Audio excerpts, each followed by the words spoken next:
ازيك يا عزيزي؟ اتمنى تكون بخير. حلقة النهاردة غير حلقة النهاردة، انا جاي اكلمك عن حاجة ملعونة عايشة معانا في هذا الكوكب. النهاردة انا هقول لك عن السجاير، ازاي بدأت، ازاي تتخلص منها، هي مصنوعة من ايه، اضرارها، هل هي بتوتر او بتريح الاعصاب فعلا. كل حاجة بكل مصداقية هقولها لك النهاردة في حلقة النهاردة يا عزيزي.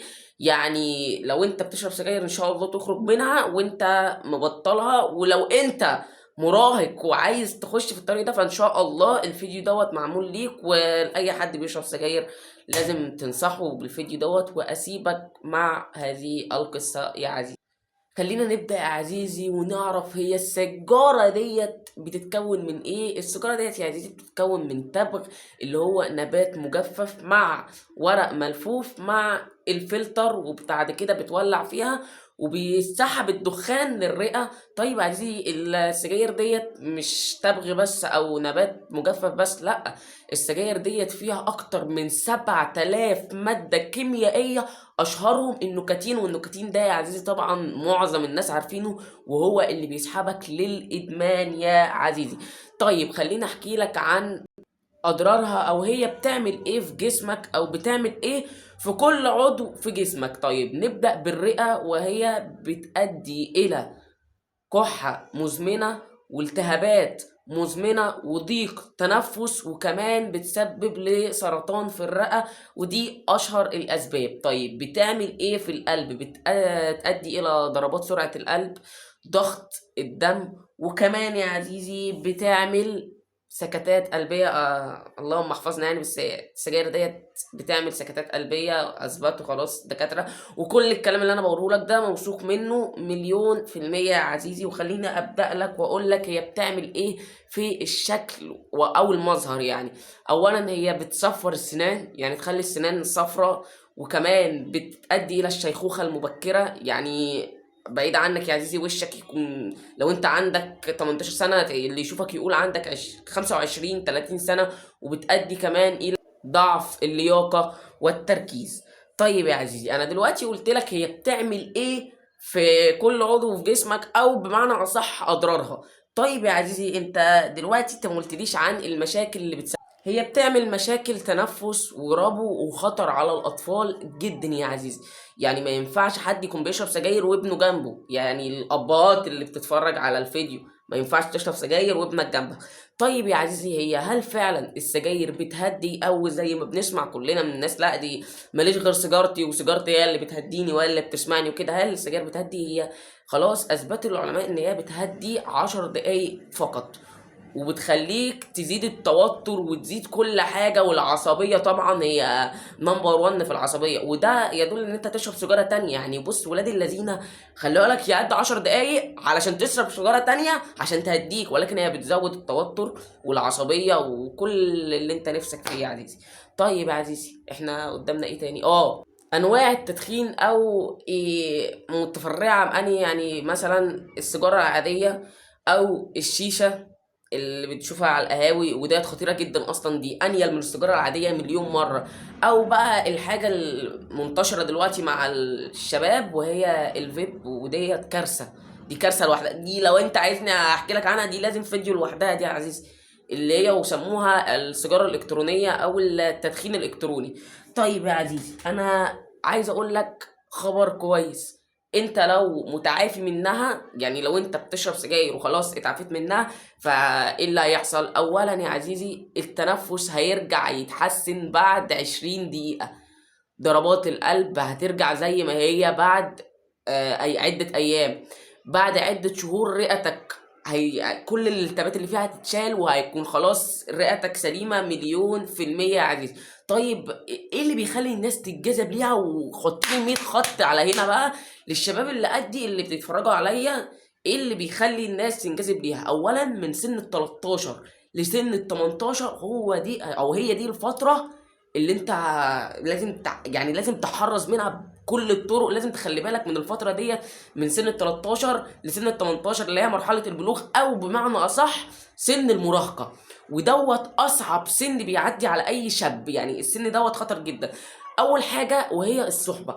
يا عزيزي، انت مش متخيل ان صحابك اللي انت قاعد معاهم دولت هم بيضروك قد ايه؟ لا مش بيضروك، هم بيسحبوك على ايه، بيشدوك.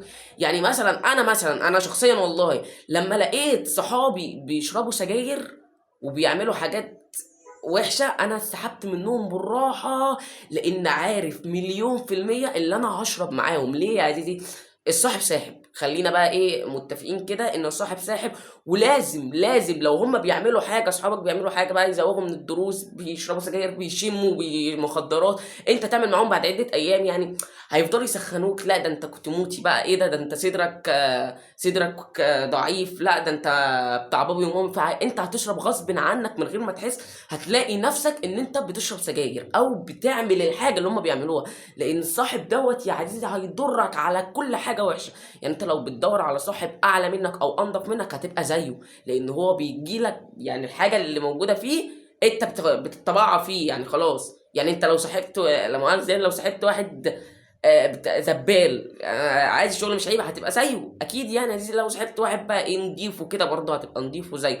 تاني سبب وهو الفضول. انت مش متخيل برضه عزيزي الفضول دوت ليه نسبة عالية جدا. يعني مثلا هقول لك ازاي. انت دلوقتي عايز تشوف اللي بيشرب سجاير دوت وخلاص بقى انت عايز تجرب. يعني هيقول لك ايه، خد يا عم نفس، لو ما عجبكش ما تشربش تاني. ما هي هتعجبك، ما هو في اول حاجه هتعجبك. في مثل بيقول لك حلاوه البدايات، فاول حاجه هتعجبك طبعا. فالفضول دوت ان انت يعني ايه، تاخد نفس، يقول لك خد نفس يا عم جرب. يعني انت خلاص بقى جالك فضول بقى، انت عايز تشربها، عايز تشوف ايه ده. فانت الفضول دوت يا عزيزي هتاخد نفس، فبرضه هتدمنها لان النيكوتين خلاص دخل جسمك. قلنا في بدايه الحلقه ان النيكوتين دوت اللي بيسبب الادمان. فتاني سبب الفضول. تالت سبب وهو التقليد. يعني ايه التقليد؟ يعني انت بتشوف حد بيشرب سجاير فانت عايز تعمل زيه. يعني انا مثلا برضو مثال، انا اخويا بيشرب سجاير تمام. انا اخويا دوت يعني عمال يكرهني في السجاير ديت كره العمى، بيفضل يقول لي وبيتعصب جدا يعني لما اجيب سيرتها على لساني. او يعني هو لما بيشرب سجاير اخويا بيدخل البلكونه او ما بيكونش هنا، ما بيكونش في البيت اصلا. فالتقليد دوت، او انت يعني لو اخ كبير بتتفرج عليا او حد، ما تشربش سجاير قدام ابنك او قدام اخوك الصغير او قدام اي حد، لان هو هيقلدك، هيشوفك انت بتعملها. ممكن يكون هو واخدك قدوه ليه، يعني ممكن مفيش حاجه بعيده.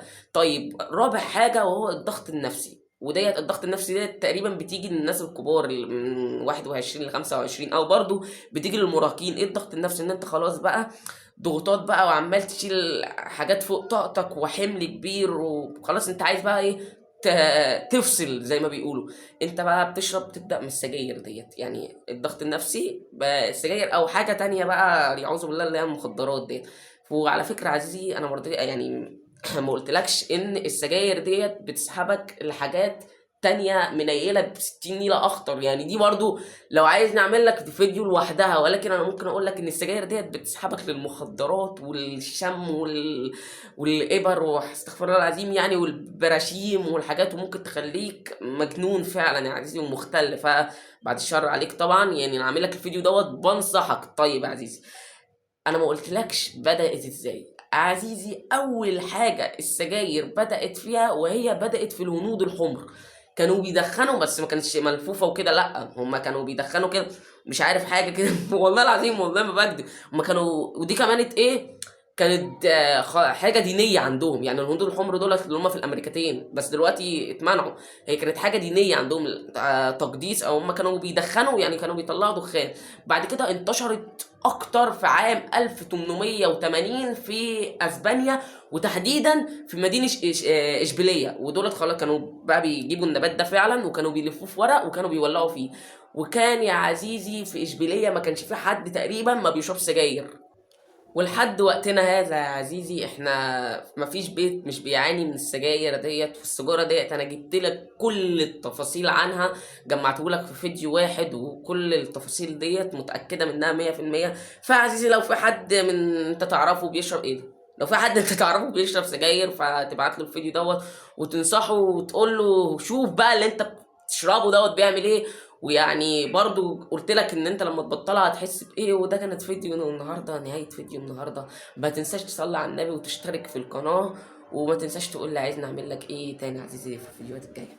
السلام عليكم.